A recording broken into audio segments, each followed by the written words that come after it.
Hi, Björn. Hey, Martin.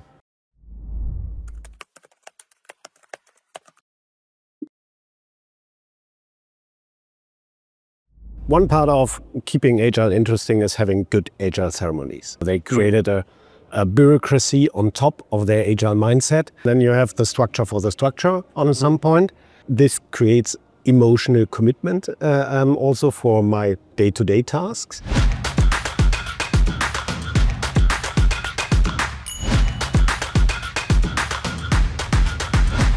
This is kind of like the follow-up to the German version. Yeah. Let's repeat a little bit of stuff that we've already talked about. I was asking whether Agile is dead. You had a pretty good answer on that. Can we dive in on that? So I strongly believe it's not dead. I think it's maybe a little bit old or feels old for some companies at the moment, and it needs a refreshment. And that's also what we strongly believe, or what we get reflected from customers, other organizations, partners, is that there are people who are saying Agile is dead because very often they failed in Agile. And the main reason... It's a discipline problem also? Yeah, maybe discipline, but also making it interesting. So it is super hard. Well, implementing Agile is a tough job, but much harder is to keep it interesting over a while. So it's a super long journey. So when you have a meeting format since 2 years and people join in dailies, for example, since 2 years, it can be super boring. So there's also often the question, okay, what is a job from a Scrum Master? So is it really a needed role, and companies somehow cut off the role, or somebody is partially Scrum Master?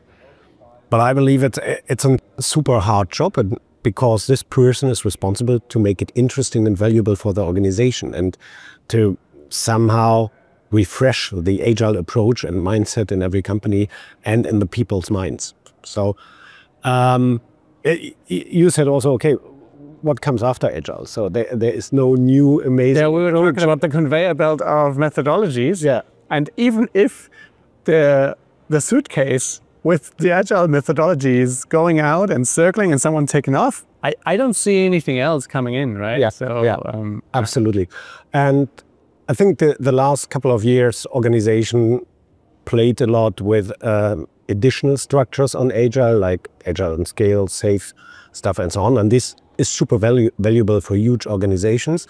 But we got also the feedback that a lot of organizations started a safe journey, for example, and figured out after a couple of years, okay, that's probably too much. So they created a bureaucracy on top of their Agile mindset.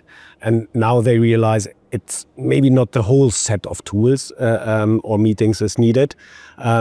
Maybe we should downstream it a little bit to the key points. And I think this is, reading the Agile Manifest today, the 18 pages, is super interesting. Again, it's old, yes, but it's interesting. But when you look now in Agile departments, they have very often an 800-page manifest. And this is a typical sign that Agile has too much bureaucratization. And that's why people say, we don't like it anymore, and so on. But no, I think it's a... Your company has built a stand-up app. Yes. App, NASA, not another stand-up app. Can you tell us a little bit how you think this can help Agile teams, especially if they use Atlassian software? Yeah.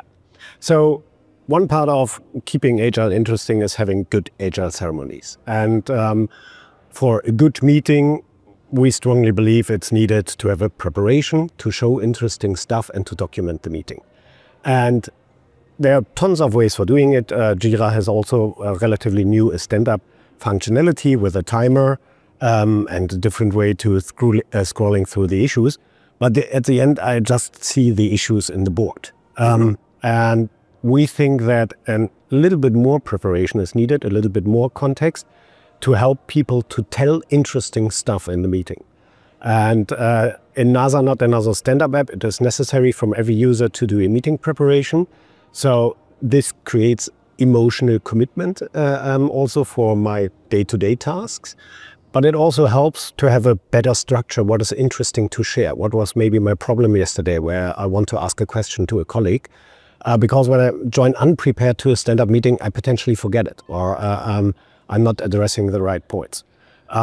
And this is a big part. So the app can handle stand-up meetings, but also the other Agile meetings like planning, retro, review, backlog grooming. We will also implement relatively soon a planning poker functionality in it. And this allows teams to do these Agile meetings or ceremonies on a more valuable way, because people get a day-to-day guidance how to do these meetings, and they are not alone. But it's a classic helpful tool for a Scrum Master. Why planning poker? Why planning poker? When we started with stand-up meetings, and then we created another functionality. It's called team meetings. This is for all the other meeting types, where a meeting normally runs from agenda topic to agenda topic.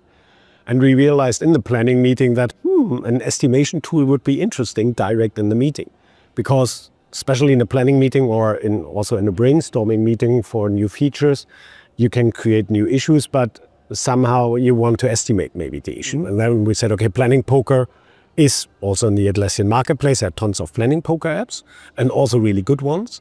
But we saw a little bit the challenge, then I need to leave my meeting and I need to start a planning poker app. And now we merge both together to have a proper meeting tool, which helped me with my day-to-day meetings, but also allows me to start a planning poker session immediately without leaving the meeting app. What's the role of synchronous communication? So you're building an app that helps with synchronous communication? Yeah. And although there's a return to the office mandate in a lot of companies, remote is here to stay. So, and this is mostly asynchronous. Yeah. So how do you decide those two, and which has strengths where? Yeah. I mean, also in the whole Atlassian world, we have Loom since now 2 years, which is a huge push to asynchronous collaboration and communication. And this is a really good tool.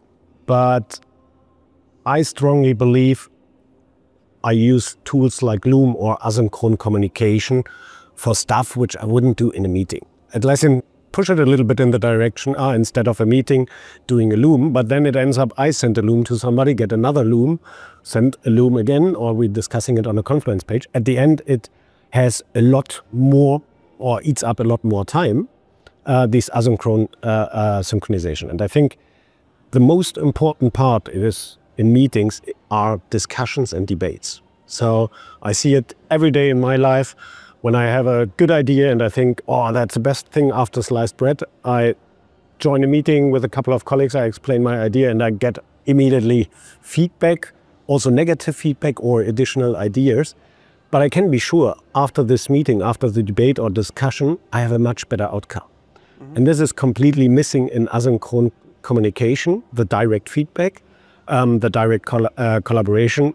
That's why I'm not a big fan of asynchronous meetings, so especially in stand-up meetings. And you have tons of other aspects. I mean, for developers, when you have a relatively lean structure, then the stand-up meeting is the only social interaction in the day. So please keep it.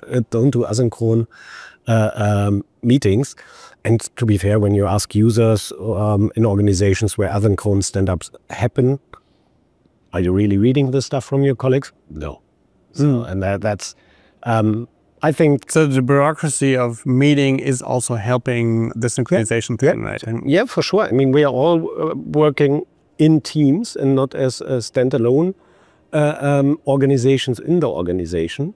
And at the end, the team can achieve more, but this means they need to collaborate. And collaboration in writing or just Loom videos can be useful, but there are always a reason for a meeting. There are also tons of reason for discussing stuff not in a meeting, but yeah. What's hampering your growth? Is it like lack of discipline, that people don't want to do this synchronous meetings right, and they just try to keep it as small and below the line as possible? Or I think what needs to happen for you to skyrocket your app? It needs a brave person in an organization who says our actual meetings are shit. And this is a hard step. Yeah. So it needs this internal person or solution partners like you, consultants, who are helping customers day to day to optimize stuff to being better. Yeah, it's often easier for an external to say, what you're doing is shit. Yeah, for sure. No, I think the reaction, very often the reaction on organizations is when they have the feeling Agile is not working as we wanted, they put additional stuff on top. And then more and more and more, and then you have the structure for the structure on some point. But reflecting existing stuff is a hard thing. And this often needs a help from outside. It's much easier, much faster with outside recommendations as developing the real completely internally. And yeah, I think that's a blocker. I think the rest is, I see more and more that people and organizations going more again to meetings and so on, away from asynchronous stuff because they learn more and more that this is not so helpful. Cool. Björn, thank you so much for your time. Thanks for having me. Perfect.